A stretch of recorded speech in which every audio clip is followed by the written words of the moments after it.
the stories have been told of kings in days of old, but there's no England now.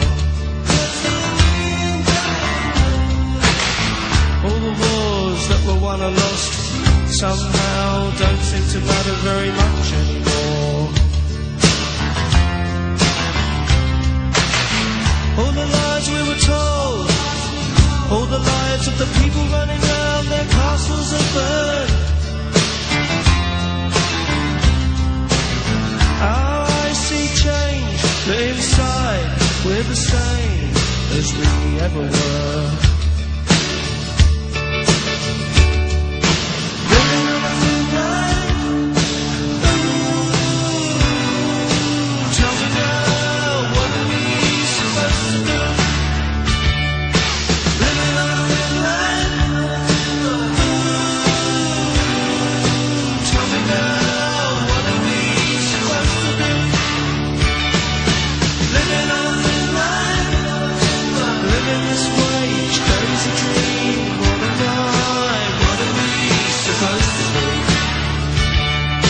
Living on a thin line. Tell me now, what are we supposed to do? Now another century nearly gone. What are we gonna leave for the young?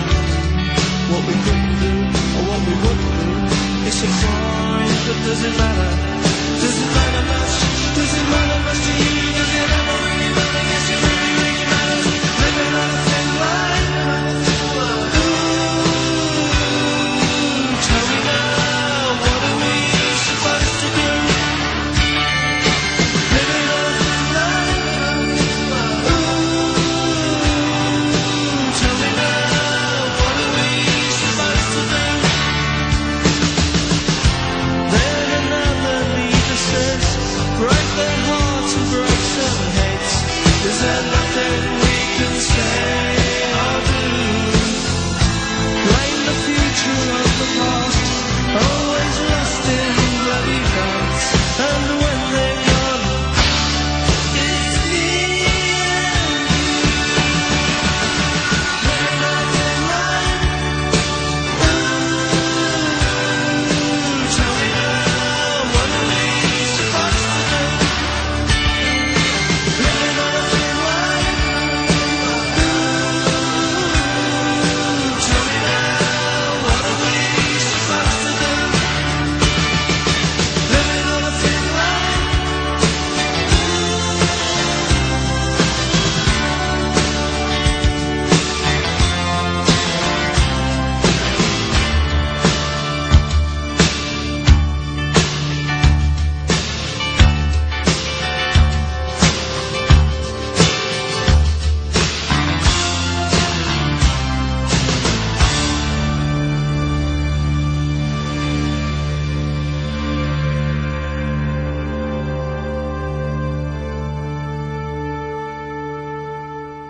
I just wonder why you won't condemn it when your own leader, Omar Bakri, said quite simply, I condemn the killing of innocent people on the 20th of July. Yeah, Why won't you say what he said? No, at the end of the day, innocent people, when we say innocent people, we mean Muslims.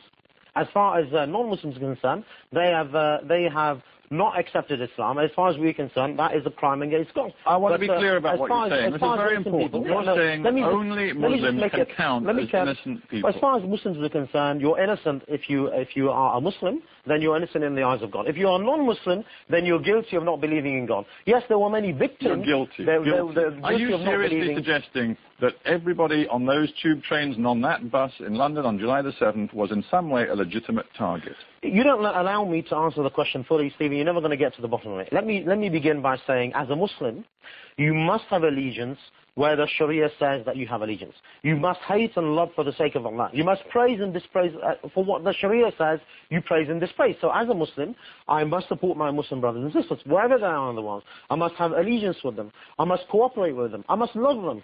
And similarly, on the other hand, I must have hatred towards everything which is non-Islam. You know what? I'm trying not to interrupt you too much, but I still don't feel you have addressed my question. Were the people on the underground trains and on the bus legitimate targets because they were not Muslim? I'm coming on to your point. And of course, some of them actually were. No, you've asked about 2 or 3 different questions. You've asked about innocence. You've asked about whether they were legitimate target. You've asked about whether I'm condoning or condemning. You've asked about whether I praise them. We've moved on those from questions, that. No, but I've asked you a very simple question. All of those questions deserve to be answered, and obviously we have the time to explore them. So if I just continue with this particular point, as far as Muslims are concerned, their allegiance is always with the Muslims.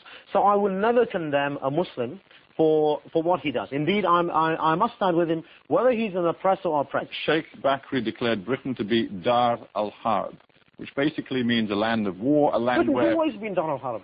Britain's always been Dar al-Harb. Tell